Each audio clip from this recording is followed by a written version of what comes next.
Okay, so let's talk about vulnerability because, I mean, what exactly is vulnerability? So we could define the word as is it in the dictionary, but I'm gonna break it down in a human way. I love words, by the way. Love words. You know, I don't just look at the definition. I look at the weight that we assign to each word, the connotation, if you will. Whether it's good or bad, both words don't exist. Dualities. Okay, so vulnerability has this interesting weight. Okay, so it just depends on who you're talking to. If you're talking to the type of person who is a perpetrator, they're going to see vulnerability as an icky thing.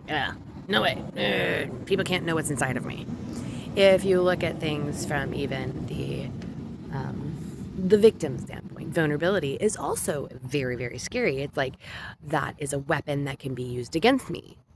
So, again, it usually vulnerability is seen as a weapon that can be used against you. Okay. And if you've had an experience like I have, which you probably have, this usually adds up. This usually is the truth. Usually somebody uses your vulnerability against you. I always thought about it like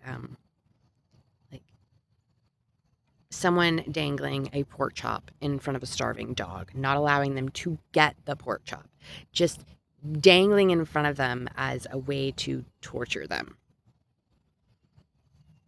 Yeah, that's the way I've always seen vulnerability is if I give a part of me, which is basically what I feel vulnerability is, giving away a little teeny tiny part of you, whether it be in experience or an understanding or a droplet of wisdom or even your dreams or your pains or whatever it is, that becomes the little pork chop that is dangled in front of you to keep you trapped.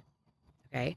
So when we allow somebody into our sacred space, this is like huge. Okay. Because now we are literally giving them that pork chop. And if they have ill intentions, they could dangle that pork chop in front of us. If it's somebody that actually has your best intentions at heart, maybe someone of your soul tribe, or even somebody who has a like mindset, not necessarily from your soul tribe, but somebody who has a like mindset, they're not going to use that pork chop against you. No, they're going to put that pork chop over an open flame and grill it with you. And they're going to be like, hey, can I share that? Because it kind of tastes yummy and I want to share it with you. Okay. So instead of giving your pork chop to someone who's going to use it against you, give it to someone who's going to share it with you. Someone that is going to help you to cook that pork chop in a way that is super delicious for both of you. Okay? I love analogies, by the way. So let's stop looking at vulnerability as a weapon that can be used against us and start looking at who are we giving that pork chop to. This is extremely important. And I highly encourage, and I have been highly encouraging this for the last month, I highly encourage you to look at your relationships. Look at everyone who surrounds you. Are they dangling that pork chop in front of you? Or are they going to cook that pork chop with you? Because this is important. If you want peace and happiness in your life, you have to be aware of who you are surrounding yourself with. This is important, guys. So important. They say that you are the sum of the 5 people you surround yourself with. While I agree with this to a point, I don't believe that we should necessarily take on other people. But if we surround ourselves with people who uplift us, we are going to be uplifted. If we surround ourselves with people who dangle that pork chop in front of our face, we're going to starve. Oh, man, are we going to starve? And I will talk about the pouring out of the cup all day long, but that's not what this is about. This is about vulnerability. So, if you find yourself in a position where you do not have the ability to pour out safely, do not give away your pork chop. Use your own time, your own space to be vulnerable. Be vulnerable with your spirit guides. Be vulnerable with yourself in the mirror. Be vulnerable with yourself in a video. I love this idea, like videoing all of your stuff. Like instead of doing a written journal, words are powerful. When we speak our truth out loud, it becomes reality, right? So maybe you should start journaling on a video. Maybe you should start speaking aloud as you journal. Or this is what I do.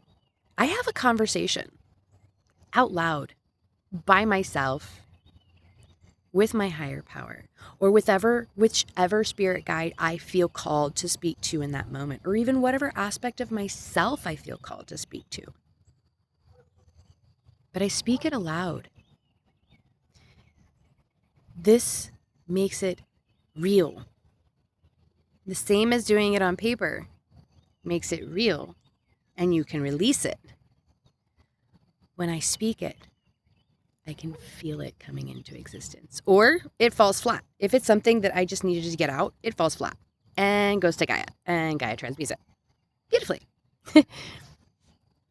So allow yourself to be vulnerable, even in your quiet moments. You don't have to say these things to other living, breathing, 3D individuals. You can speak to the ones that you know are there supporting you. The ones that truly, truly care.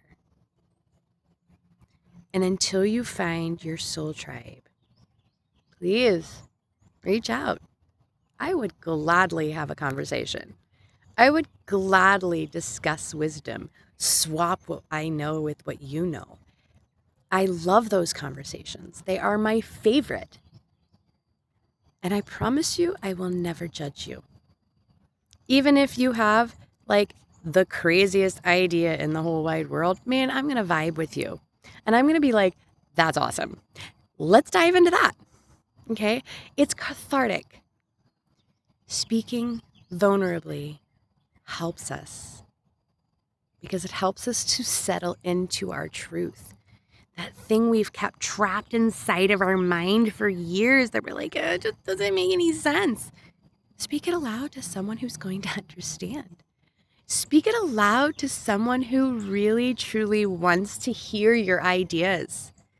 Someone who's like-minded. Someone who sees the future not as doom and gloom, but as beauty and love and peace and joy and freedom and happiness. Find your community. Find your people so that being vulnerable is no longer a starving technique, but a gourmet meal that you have prepared with other people. I love you all so very much, and I highly encourage you to reach out. Drop me a comment. I'll talk to you later. Bye.